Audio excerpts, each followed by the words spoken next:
guys, welcome back to my channel. Today we're teaching you guys how to grow on YouTube in 2020. So yeah, I'm literally making this video, by the way, in my head. So I hope I can say something valuable and hopefully I don't sound too stupid. So the first thing I've noticed about YouTube is even if you have TikTok, Instagram, I feel like YouTube is still that platform that's like the most respected. Like yes, you can have followers, but if you have subscribers, you immediately become like an idol and a queen. You are a legend. I feel like there's more merit in YouTube. Like you could just be someone posting videos on TikTok, but if you're a YouTuber, you have a lot more tangible merit. And I feel like that should speak for itself. Maybe there's something about YouTube that we don't really know. And as the algorithm keeps changing and we have to keep up as marketers or creators, this video is going to explain what you need to know to simplify the YouTube algorithm. Let's get started with the first thing you gotta know, which is click-through rate. Well, and that's essentially, the higher the click-through rate, the more ideal and enticing you are to a viewer. So your goal as a creator is to make sure that your thumbnails are eye-catching. I am telling you, so many people don't understand the value of a thumbnail. When you're scrolling on YouTube, trending pages, or you're at the home, you're gonna see a title and a thumbnail. Before you even watch the video, you're gonna click on the thumbnail first. So that's why it's super important to have a very eye-catching thumbnail. Now listen here. So say your video has to do with something about hair tutorial. YouTube's gonna share this video and push it on people's home pages and feeds to see if people are interested in hair videos. Now what's super important is YouTube's gonna push it to 100 or 200 people, right? But in order for YouTube to keep suggesting it to thousands and millions of people, you have to have a really good click-through rate, right? Because if YouTube sees that your click-through rate is like really low, they're not gonna keep pushing it. You have to prove to them that in the first 100 people, say 50 people click on it, right? So that's why it's super important to have really beautiful thumbnails, which I'll go into in a little bit, but that's the importance of the click-through rate. Now, if you're asking what's a healthy CTR, which is click-through rate, I would say it's around 15 to 20%. Now, I'll be honest, it's actually really freaking difficult. Most of my videos on my channel have around like a 5% click-through rate. It's not easy. The reason why it's actually really hard is because YouTube doesn't know who to suggest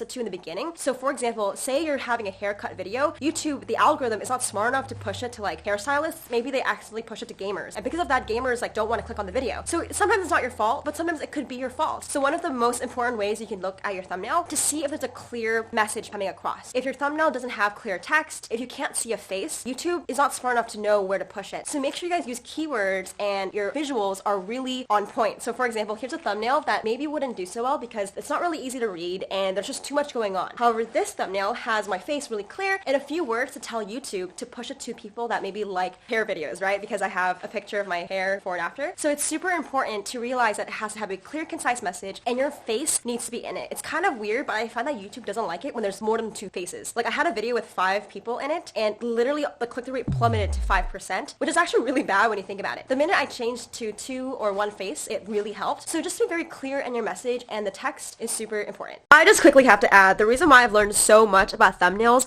has to be from my friend Ryan. Ryan's a YouTuber. He has 2 million subscribers, but he's just also such a good friend of mine that like I love him to death. He's super smart and strategic with thumbnails. I've literally seen him edit thumbnails for hours just for a single image. So you know he's just super detail oriented and he knows what he's doing. Added some shadow.